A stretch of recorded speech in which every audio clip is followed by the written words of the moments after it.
The following podcast is a W2M Network original production. Visit W2Mnet.com for all of our other great podcasts, plus news, reviews, articles, and opinions from the worlds of wrestling, video games, football, and entertainment.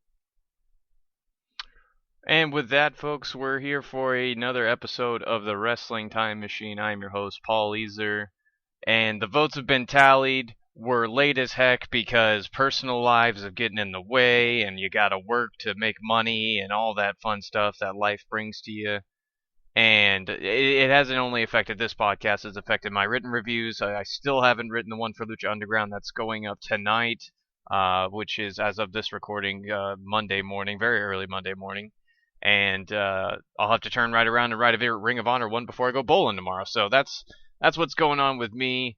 And then, of course, we'll have the other W2M stuff going on later on Monday night if you listen to this, as soon as it comes out for Raw and the usual Ring of Honor talk, as well as the wrestling news and what else have you. And, well, here we are. And as I said, the votes have been tallied, and it's the winner was Ring of Honor 2002, which I'm super stoked about. It's a time frame I'm very familiar with, and a lot of time frame you may not be familiar with, especially because Ring of Honor didn't really hit the national scene until maybe about 2007, maybe a little sooner, maybe 2006.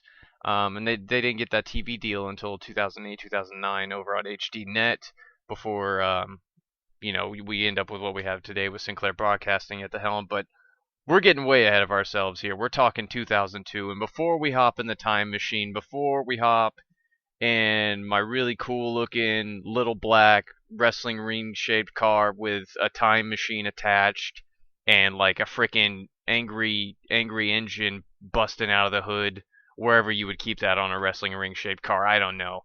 But it's a thing, it exists, and we're gonna have a little history lesson here because that's part of what this podcast is about. It's talking about where wrestling was at the time, and in 2002, we're by the time we get to our first show here on February, God, you would think I would have memorized this by now, February 23rd, if my memory serves me correctly. We're not even a year removed yet from the closure of Extreme Championship Wrestling and WWE buying out WCW, which all really happened very quickly at the beginning of 2001 with in March and April, excuse me. So they're out of business. TNA isn't even a thing yet. That won't happen until October of 2002. So we're not even that far forward yet. But Jeff Jarrett's out there trying to make it in Australia with World Wrestling All Stars, and indie wrestling isn't what it is like now. Indie wrestling, I think, is really taking over the national spotlight, and you can call it a perfect storm of the right technology coming along with the right guys and the right promotions and the right time frame of WWE just crapping the bed at certain points in time and trying to capitalize on the indie scene, which you see very often nowadays in 2016. But back in 2002, we're still toying around with a new thing, the internet. And from my personal experience, we got dial-up in my house around '95 with that old American Online, and you got to listen to the horrific dial-up tones. And of course, you couldn't use your phone at the time. So if you're younger than 15, you don't know any of this. But you couldn't use the phone if you were on the internet. That was a thing. And by 2002, though, you have DSL and you have cable modems and all these other things. And you also have file sharing, and all these other things are starting to take steps forward.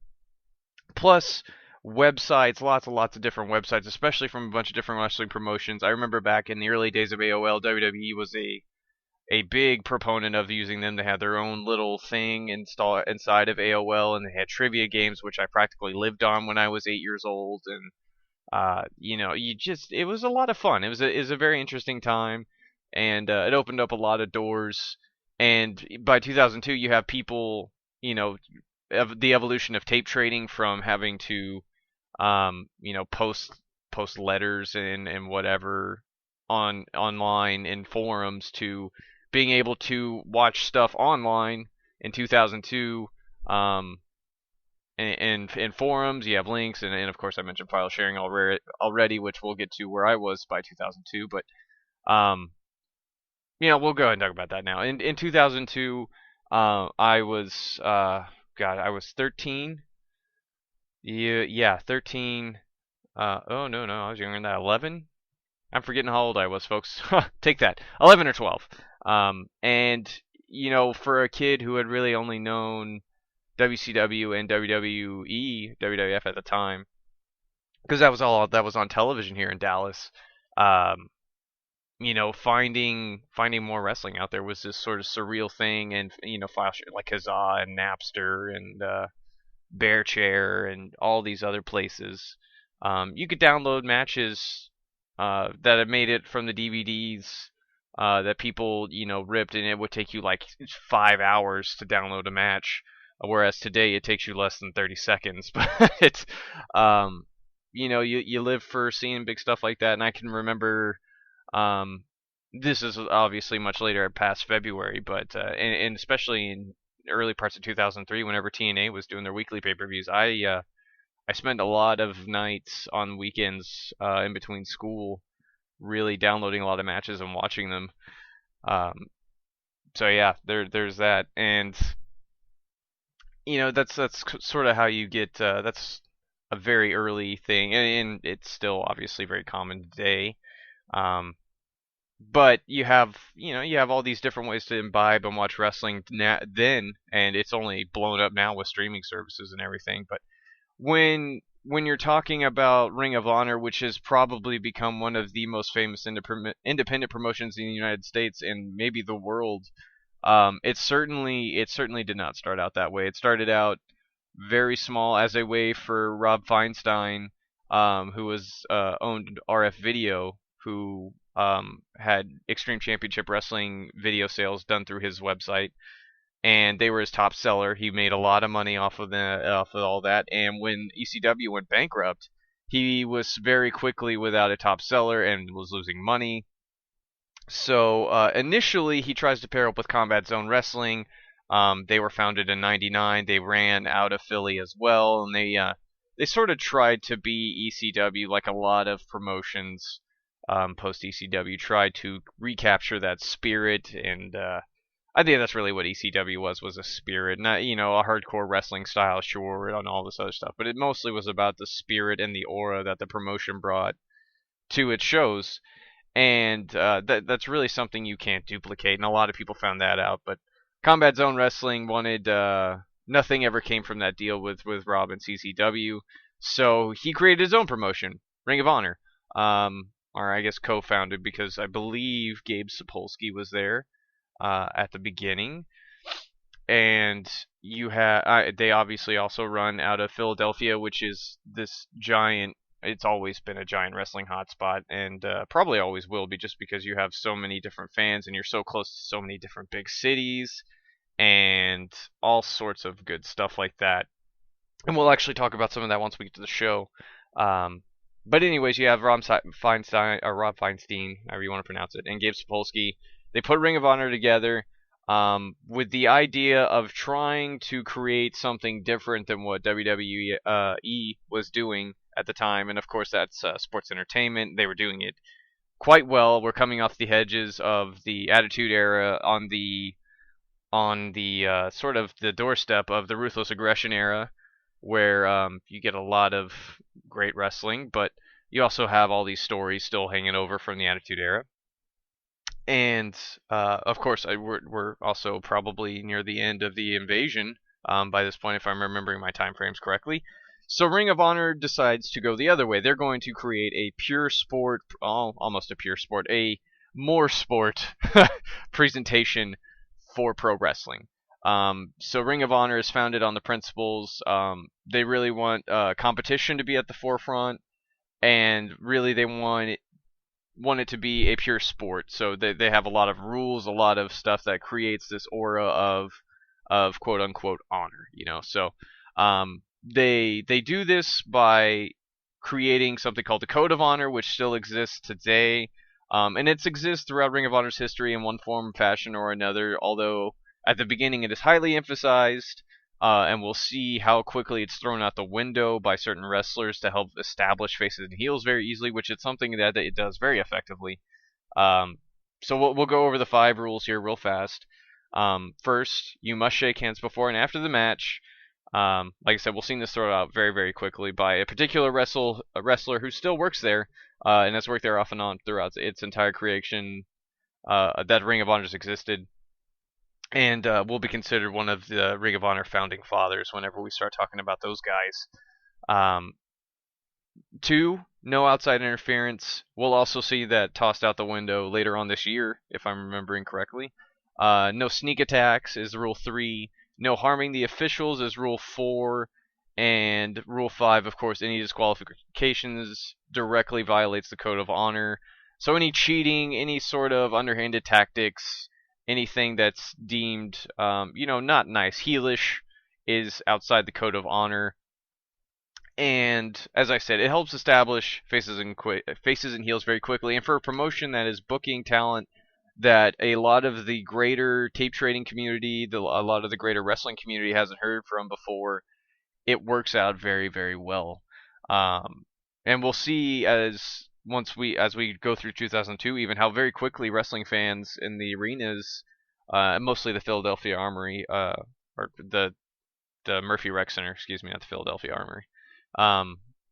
They'll get attached to guys very quickly, not just because they're tremendous wrestlers and all these other things that they bring to the table, but because the Code of Honor presents them very directly, face or heel, and it's super easy. I mean, it's not like you need a Code of Honor, but it makes it easy.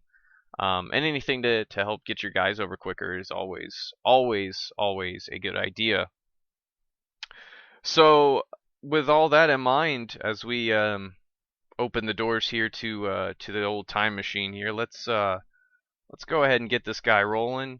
Let's just turn the key here. Let's see here. Where's that key? There it is. There it is. Oh, this is not what I need. This is embarrassing. The car, the wrestling ring car won't start, guys. This is a travesty. This is, oh god. Oh god. God, I'm gonna have to get out of this thing and push, aren't I? Okay. Alright. This is just all kinds of bad. Let me hold on one second, guys. Let me just get out of here. Okay, let's try this. Let's try this one more time, right? It's had a little time to cool off. Maybe that's all it needed, right? It's hot in here. I filled the air of hot wind with how much I was talking before this. So let's try this again. Yeah, there we go. Oh yeah, yeah. That's what you want to hear. That's what you want to hear. All right, let's go. Here we go, guys. Here we go, guys. Just got to get this guy up to 88. Yep, and then we turn on the old time machine here. Yep. Yeah. Guys, it's so blue outside, it's incredible. It's so blue. Alright. And here we go. 2002! Here we come!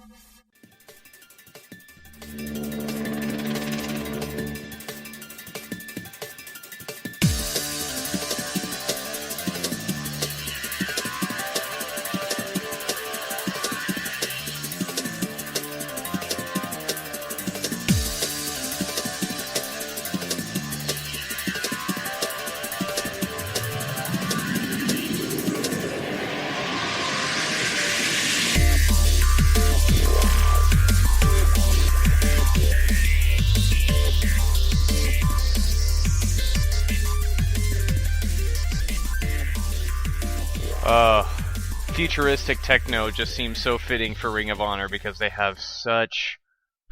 they use so much techno in these videos and DVD releases, guys. It's insane.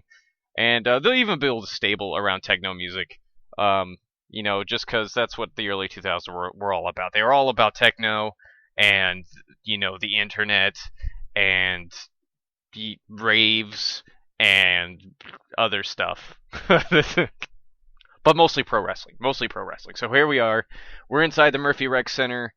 I'm like 12 years old at home, probably sleeping at this time because it's Monday night. But anyways, We're in Philly, Murphy Rec Center. The show opens. We got a video package that comes on.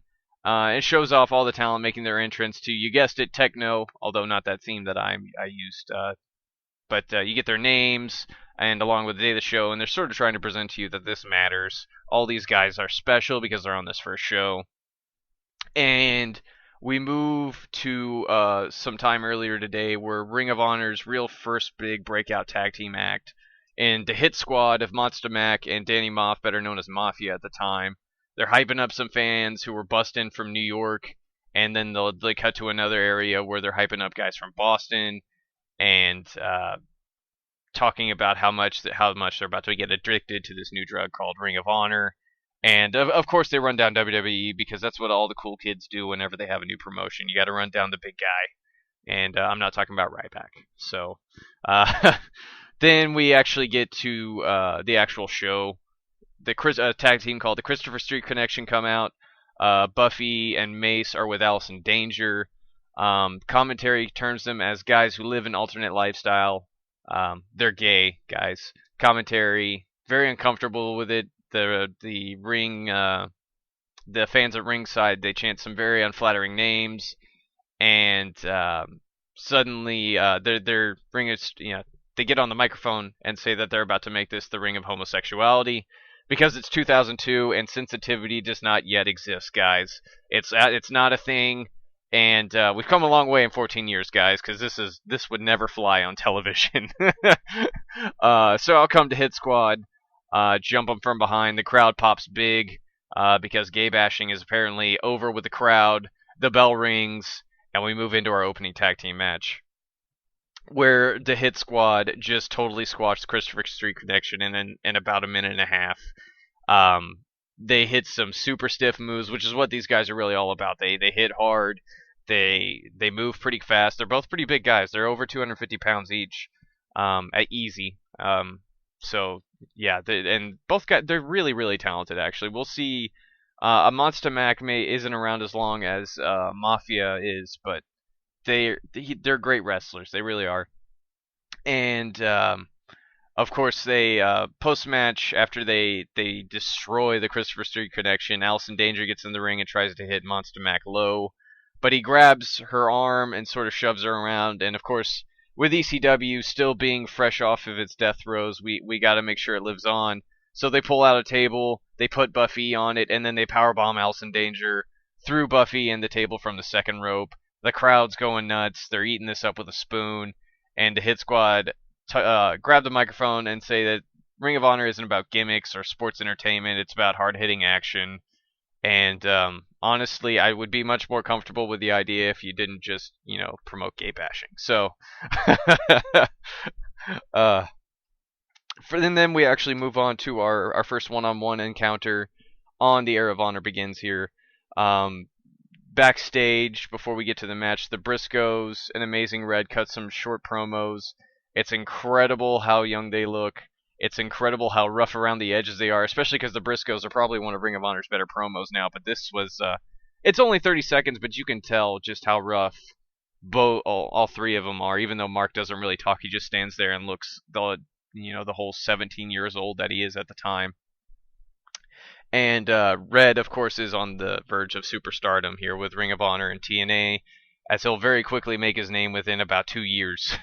So, and the legend for Red starts here as he goes one-on-one with Jay Briscoe, and you can absolutely see the superstardom in both guys. Briscoe is really smooth, even though he's only 2 years experienced at this point. I think he's 19. Red, I think, is 18, also with almost 2 years of experience, which commentary actually does a really good job of describing everybody to you on this first show. It's Steve Corino, and a very, very bad Steve Corino on commentary, I might add, because he's nowhere near what he is now, folks. And, I'm forgetting the name of the other guy. That's embarrassing. I'll figure it out here. But anyways, the match, right? That's what you guys care about. You don't care about commentators' names from 2002. I mean, why? Only nerds would be looking that up on the internet right now as they're trying to do a podcast like this guy. Anyways, my sad life aside, they have a really great match. This is the perfect match you want to start a show. The crowd is into it from the get-go because it plays up like a big showcase. Both guys come out really showing off what they do well. Red gets to fly around the ring and kick Jay very, very hard. Um, Jay Briscoe, while not using, his offense isn't as polished as it is now, you can absolutely see all of his big moves. He's still got the Jay Driller. He's still got the Yakuza kick. His punches are the same. That same aura is still around. Well, not the aura. The same work is still around Jay at this time. It's just not where it is today. But I forget, he used a half and half suplex in this match. He has a big cannonball senton he uses as his finish instead of the J Driller. And that would cost him the match, of course, because the Amazing Red would capitalize on Jay missing the cannonball senton and put him away with the Red Alert, which is a corkscrew senton essentially, followed by a standing shooting star press to get to 1-2-3. The crowd loved it. They give them a standing O at the end. This is a really, really good match. If you've never seen it before, I'm pretty sure it's on YouTube because Ring of Honor really loves to promote that. The Briscoes have been around since day one, and they like to show off this match whenever they can. So if you have the time, if you're interested, go ahead, hit up that YouTube. Just type in, Jay Briscoe, Amazing Red, Era of Honor begins. It should come right up. Eric Galigilo. I probably mispronounced that to all heck, but that's the other guy who's doing commentary. Enough of that, though. One great match in the book, and some gay bashing, and we're backstage. Low Ki, who is really, really the guy. I think the Ring of Honor was, very clearly the poster child of. Ring of Honor was Low Ki, and probably still would be if he ever decides to come back around or anything like that. I don't know if he's even still wrestling anymore because he was wrestling so off and on recently. But anyways, Low Ki is backstage. He gets a promo time to talk about the main event tonight. He's facing off against Bryan Danielson and Christopher Daniels in a three-way dance. And needless to say, the match is, that's going to be good. You already know. And then we cut to another guy that Ring of Honor did very well by, Homicide and his tag team partner at the time, Boogaloo. They're hanging out in a field in Homicide's old neighborhood in, I think, Brooklyn, where he sort of reminisces about all the gang type stuff he used to do around his neighborhood, about where he used to beat up kids and sell drugs and shoot guns and all the other stuff that you do when you're into that. So he sort of brings all that talk around to bringing street-style brands of violence to Ring of Honor, which, of course, is not what Ring of Honor is supposed to be about, which will create endless feud possibilities for Homicide. And Boogaloo gets to look menacing in the background. He doesn't get to do any talking, but he's found a rubber chicken, which Homicide works in as saying that they found it where his mom actually used to cook him chicken, which is absolutely hilarious. And then he finishes off with, it'll be an honor to kick all y'all's asses, because Homicide's brilliant, guys. Absolutely brilliant. And we cut to another guy, Xavier. He runs into a young boy backstage who seems to have been left off the card, and Xavier tells him to keep his head high, and he's all smug that he's on the card and everything because he's a jerk. We'll talk a lot about Xavier in this first year Ring of Honor, guys, because really more 2003, but we'll still talk a lot about him. He's a guy that Ring of Honor seemingly got behind for whatever weird reason. And next we cut to his opponent for the evening, Scoot Andrews, the Black Nature Boy. I've always been fond of this guy. He has a more modern day independent worker look where he's kind of jacked and he has the upper body look but not the lower body look, if you know what I'm trying to say. Like, his legs aren't really all that definition, but his upper body is, and he can go very well. I think he's if he was around, like if he started coming up around this time, I think he would have done much better. But anyways, we cut to their match, where these guys sort of built their names around the East Coast in the early 2000s. And unfortunately, this isn't a great example of either guy's best work, and I don't know if Xavier ever has a real good example of good work in Ring of Honor, but Scoot Andrews certainly does in the next couple of shows. And they do sort of live up to that same style that's set off at the beginning of hard-hitting action. because Scoot almost kills Xavier with his force of nature even finisher. It's a pump handle sit out tombstone. Um, Xavier's neck is like the camera does a great job of really showing him sort of go at an angle whenever he connects. It's pretty gross. Um, of course, that wasn't the end of the match. Xavier was too close to the ropes, and they sort of slow down after that, and it takes you out of the match a little bit. But Xavier does end up coming out of this after he ends up rolling to the outside for a while, and Scoot wastes a lot of time arguing with the referee. And this, of course, cost him the match because Xavier puts him away with an arm track neck breaker after he reverses out of a second force of nature attempt. It's Xavier, of course, offers the handshake. Scoot teases the walkout, but ultimately follows the code. So you're already seeing some playing with the code of honor here on this first show about whether guys are going to follow it or not. And so far, everybody has. I forgot to mention the handshake both before and after the match between Red and Jay Briscoe. And this next segment's a pretty good idea of how you work a heel in this sort of thing. As we cut backstage again, the Natural Born Sinners, that's Homicide and Boogaloo. Some young boys run past the camera and shut the door behind them. The Natural Born Sinners have chainsaws and they're revving them up in the hallway, and then Boogaloo they both press their faces against the glass on the door, and it's very silly. But we cut back to the ring where the Boogie Knights of Mike Tobin and Danny Drake are going to go 2-on-2 with the Natural Born Sinners here in Homicide and Boogaloo. This is a very, very long and extended squash. It goes about 8 minutes. You get to see a lot of Boogaloo's offense, which was better than I remember, and Homicide, of course, getting to be Homicide. These guys have some really nasty double team moves, and the Boogie Knights maybe get in all of 35 seconds of offense. But they end up winning by disqualification because, of course, Homicide can't resist himself. He picks up that rubber chicken they had earlier in that video package and just starts wailing on both guys right in the face with it.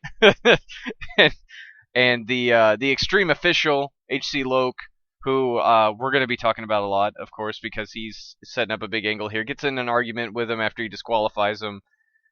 He starts getting in their faces because he takes no guff and all this stuff. H.C. Loke was in ECW, by the way, guys. He's a wrestler. He also worked this extreme official thing where, he is a wrestler and he's obviously not going to take any guff from other wrestlers because he's a legitimate guy who could fight you. So whenever the Natural Born Sinners sort of start getting in his face about the disqualification, he sort of yells at him and they back down a little, but then Boogaloo jumps him from behind. Homicide pulls out a spike from his boot and just starts going to town on H.C. Loke's face, and Loke, of course, gets to do some bleeding. Homicide absolutely kills him with the cop killer, which is better known as the air raid crash, and that's pretty much your segment there. Not terrific. The show's sort of starting to dip.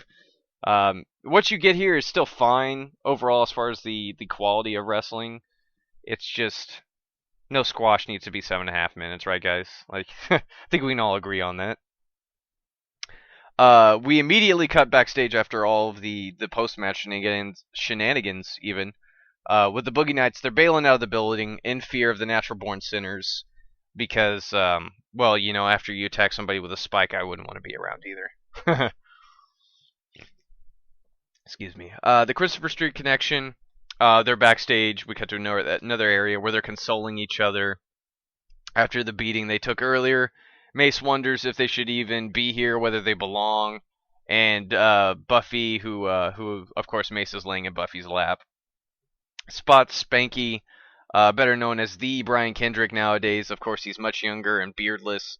He's dancing around in the background. He's got this ridiculously over-the-top shiny jacket.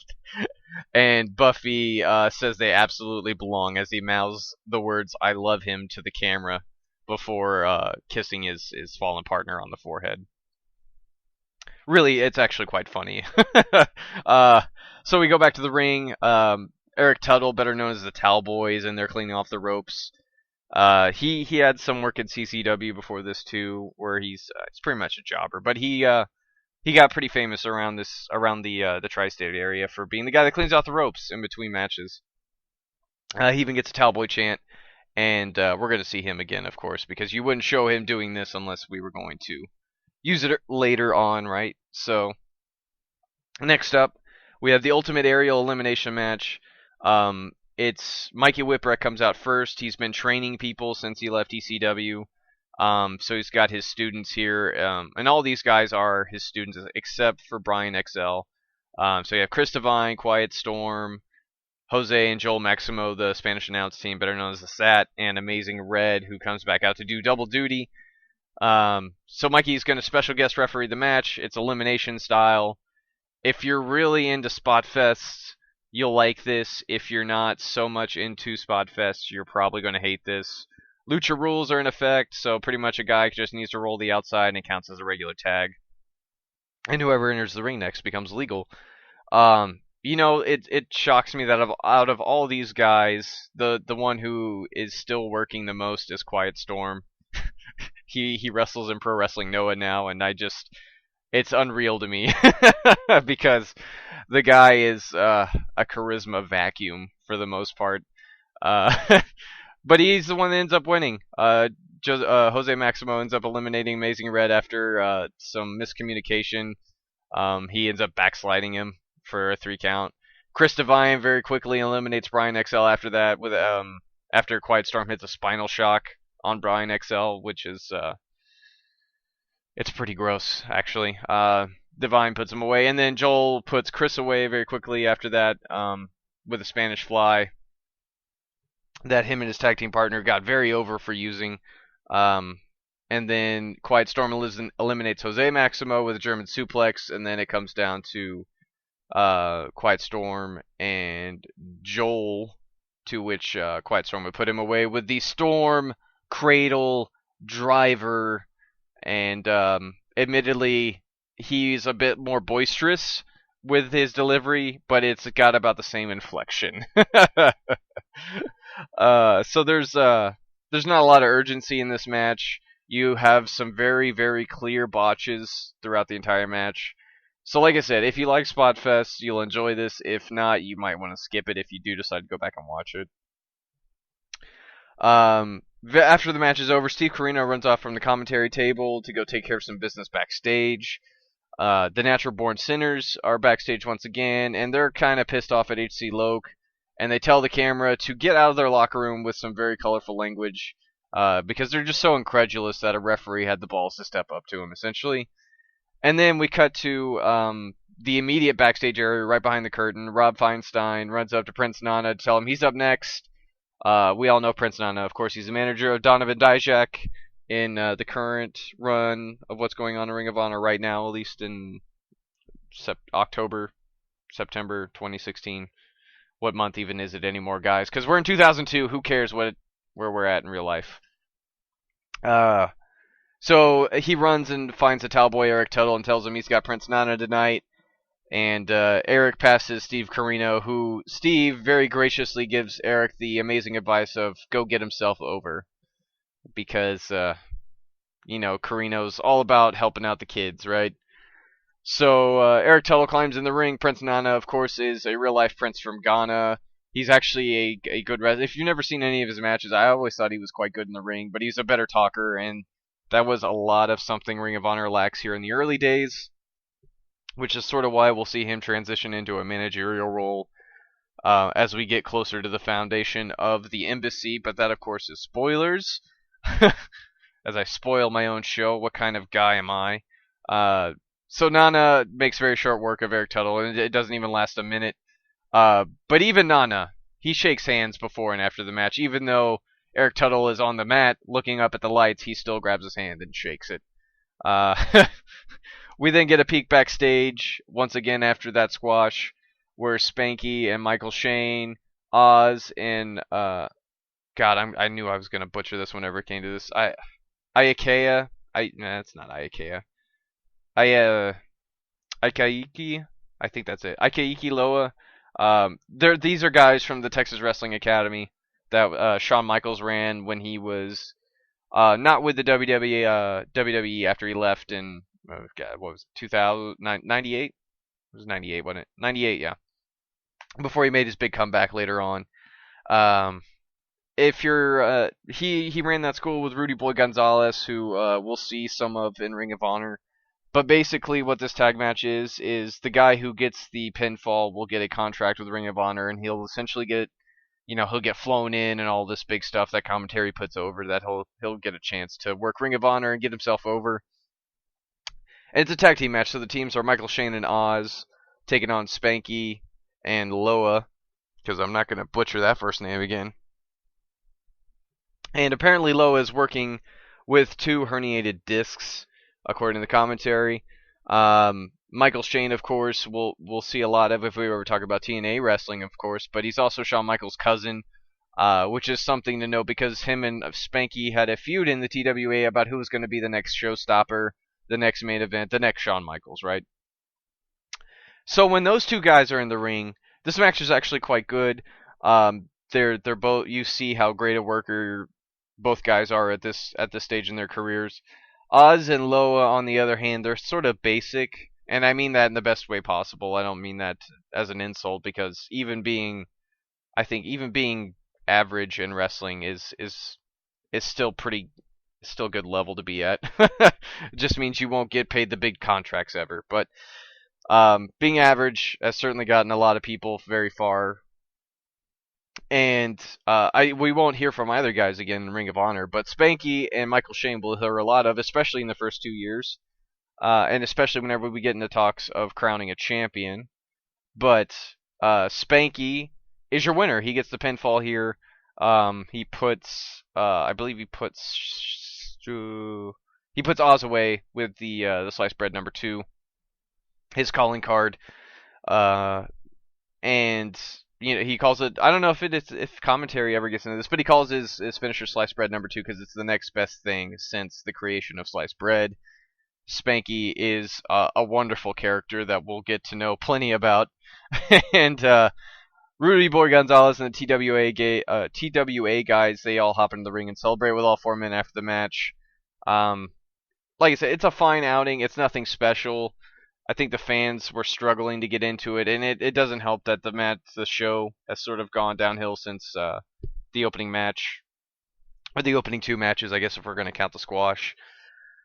But Spanky does some dance moves, of course, and we'll see him do this again. They're hilariously bad. Brian Kendrick, Spanky, whatever you want, he has no rhythm. He also comes out to Genie in a bottle. Basically, I love Spanky, guys. That's what this comes down to. So we go backstage once again, guys.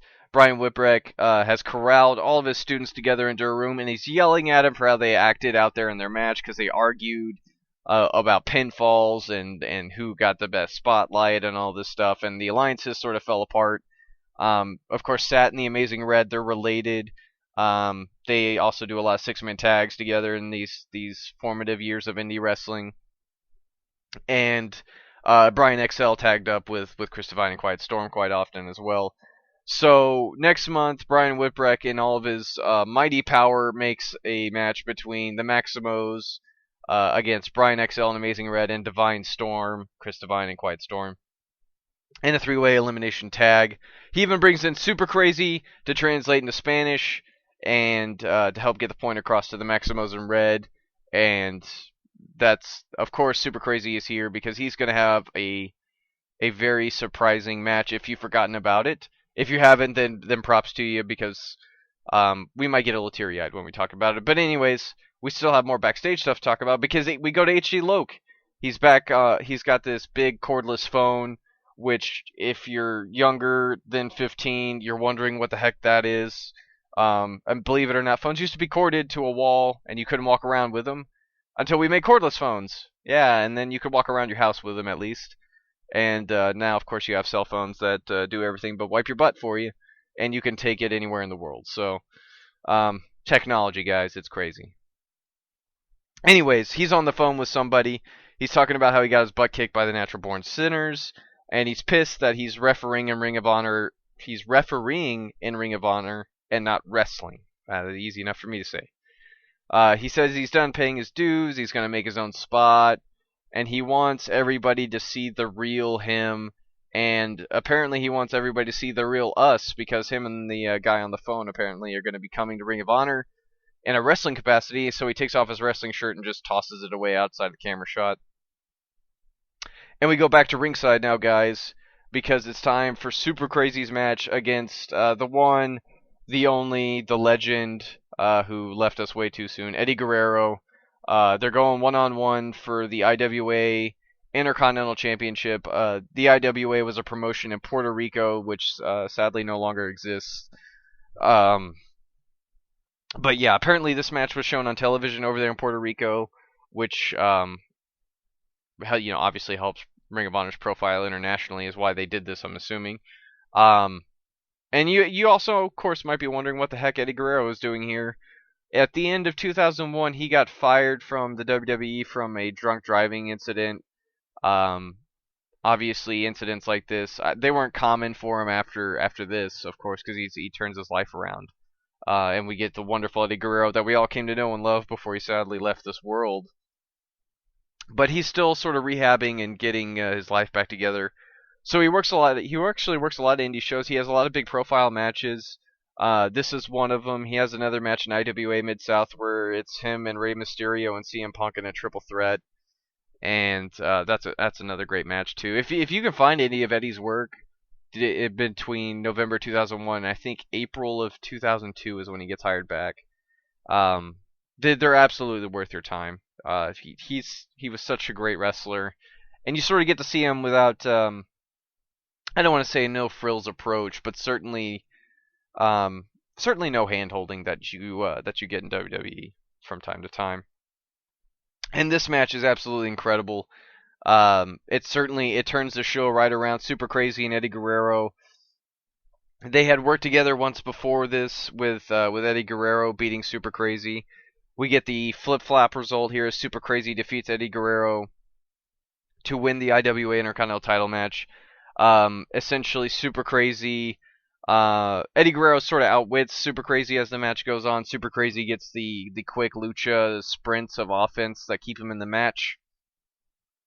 Eddie goes up for the frog splash. Super Crazy rolls out of the way. Eddie rolls through, and then Super Crazy rolls him up, and we get the flash pin finish. And he wins in about 10 minutes. The crowd loved it. They ate it up. I ate it up. I had a couple tears in my eyes because it was, long live Eddie Guerrero. But the camera follows Super Crazy as he celebrates to the back. He embraces Eddie Guerrero, and they handshake there on camera. And the camera manages to catch the fallen angel, Christopher Daniels, sort of as he's waiting to go through the curtain for the main event. And we see him shaking his head at the whole display of brotherly affection between the two, and the rules of the code of honor being upheld. And we get one more quick promo from Loki, talking about how the main event will prove who the top athlete is in Ring of Honor. He of course gets to hit you with, it's not the size of the dog in the fight, but the size of the fight that he brings, which we'll hear so much about. And you got to hear so much about in WWE whenever he had his cup of coffee there. But anyways, enough of WWE talk, because it's main event time. The match that established Ring of Honor as something to watch. The match that established Ring of Honor, really. As the American Dragon, Bryan Danielson, goes toe-to-toe with Loki and the Fallen Angel, Christopher Daniels. I'm going to take a drink here because my throat's getting dry, guys. Of course, I'm going to slurp loudly so you know I'm doing it. And probably grossing you out and turning off the podcast. But anyways, I hear all three of these guys did pretty well for themselves, right? I've already talked some about Christopher Daniels. He's obviously still with the company, multiple-time tag team champion. He's held their TV title. Never been a world champion for him, which is something I always found odd. But pretty much at this time, if you were an independent wrestling promotion and you needed a big main event, Christopher Daniels was the guy you called. And it's the reason why he works so many of these promotions that you've seen. He's such a great worker. Somebody who always sort of never made it to WWE, even though his talent probably totally called for it. He just didn't have the size that WWE likes. And if he was 10, 20 years younger now, we'd be seeing a main event NXT right now. Anyways, Loki, like I said, is really the poster child for Ring of Honor. He will go on to continually prove that he's the poster child for Ring of Honor all the way up until he leaves. Um, and then the next poster child of Ring of Honor sort of takes his place, and that's the other guy in this match, the American Dragon, Bryan Danielson. I hear that guy did okay for himself. I'm not really sure.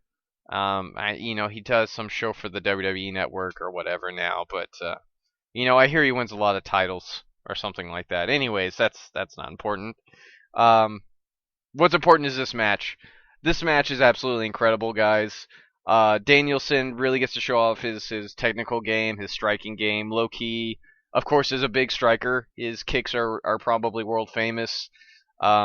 He has the whole, like, he's probably at the top of his game right now. The key crusher looks great. He's got the tidal wave, which of course is that hamstring heel kick that he likes to do. He hits a picture perfect Phoenix Splash in this that'd make any man jealous. Certainly made Hayabusa smile, I'm sure, whenever he saw it. And Christopher Daniels is really the guy that holds the match together. He's the veteran, and he absolutely shows it and struts it here. But Loki ends up putting him away with the key crusher to get the 1-2-3. Post match, Danielson grabs the microphone and says that he wants, even though Loki won the match, he didn't beat Bryan. He didn't pin him. He pinned Daniels, and so he wants another match with him. Daniels ends up stealing the microphone over from him and tells both guys they can pretty much go to hell. Daniels says it took both of them to beat him, and he could beat both guys in the same night if he wanted to. The crowd goes, you get the big oh and commentary. Carino's losing his mind. Somebody screaming, "Somebody please book that!" And of course, that means it's going to be a thing because Loki then gets on the microphone and proposes that at the next show they do a round robin challenge where all three guys will face each other at least once in that show in one night. So that's the next show is actually called Round Robin Challenge because they're so witty over there at Ring of Honor. And you'll see, those are your three big matches: Danielson and Loki, Danielson and Daniels, and then Loki and Daniels. Any combination I missed there, of course, is also going to take place. So there you are.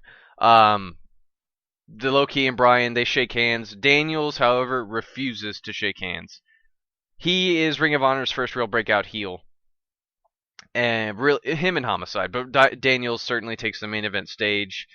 And we're going to see where that leads us because it leads to somewhere fun. Christopher Daniels running Ring of Honor here before he leaves in 2004 due to the whole Feinstein Gate, which we'll talk about if we ever get there. He's absolutely on top of his game. He's so good. And he really makes you want to watch these shows, not to mention the other acts that we'll get to see and learn about as we go on. We have some more backstage stuff to take care of before we talk about the show overall. Eddie Guerrero gets to cut a promo backstage, and he sort of tells us what he thinks about Ring of Honor. And he sort of he says this is where he wants to be because this is where all the up-and-coming talent is, and he wants to prove himself against those guys. Unfortunately, we'll never see that. He only has the one match here in Ring of Honor, but it certainly makes you think, what if he stuck around, right? If David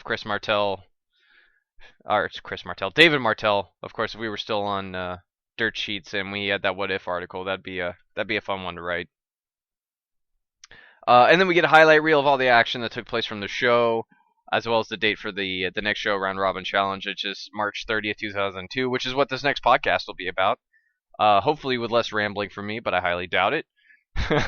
And we're sort of left at the end of the DVD with Daniels walking out of the building, scoffing at the name Ring of Honor, and just shaking his head as the ring crew takes apart the ring. And that's your show. That's the Era of Honor begins.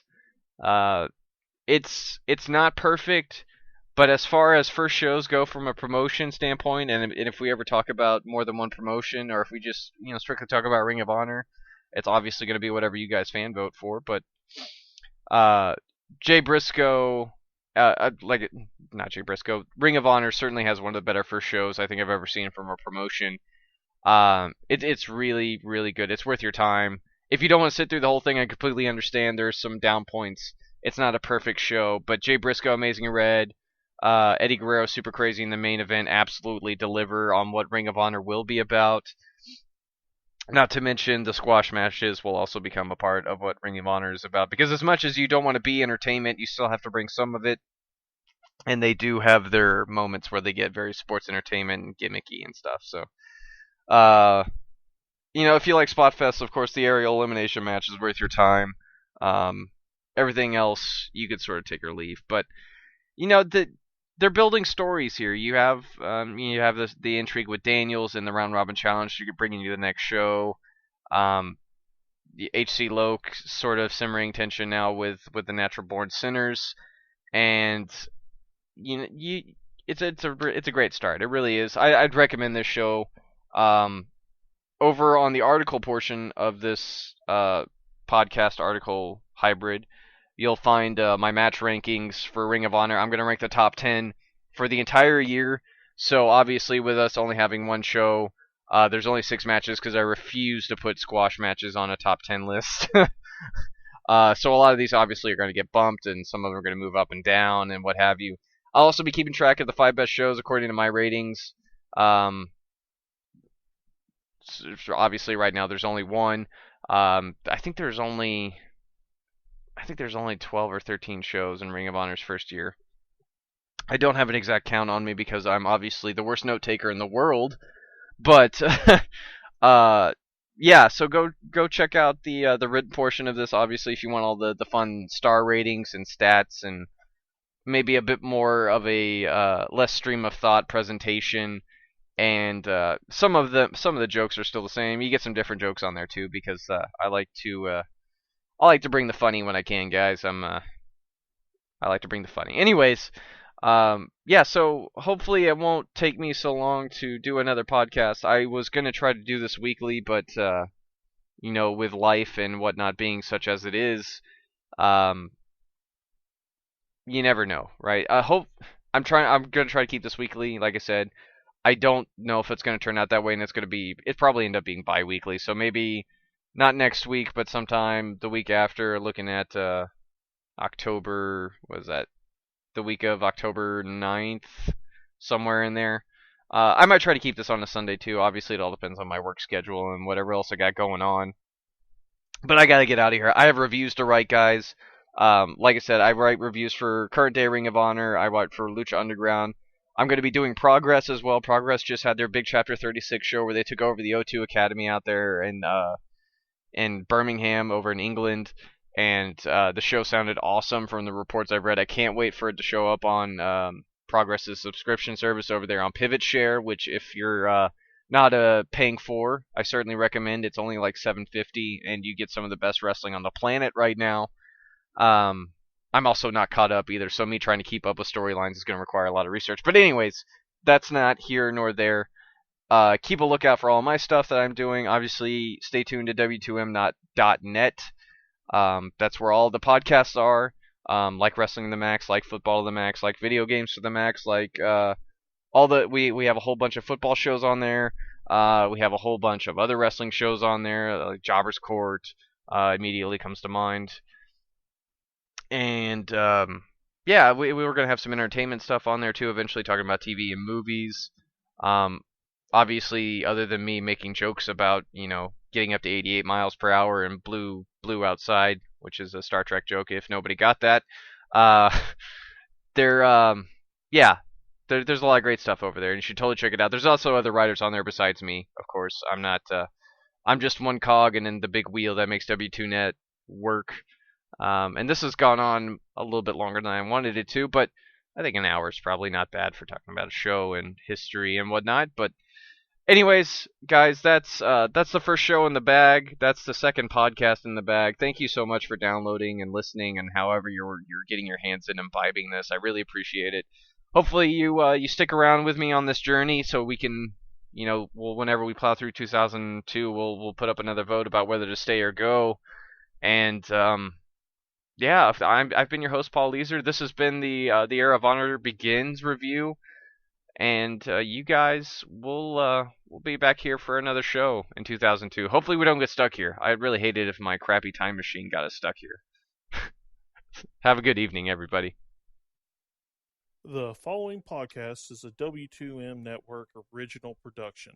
Visit W2Mnet.com for all of our other great podcasts, plus news, reviews, articles, and opinions from the worlds of wrestling, video games, football, and entertainment.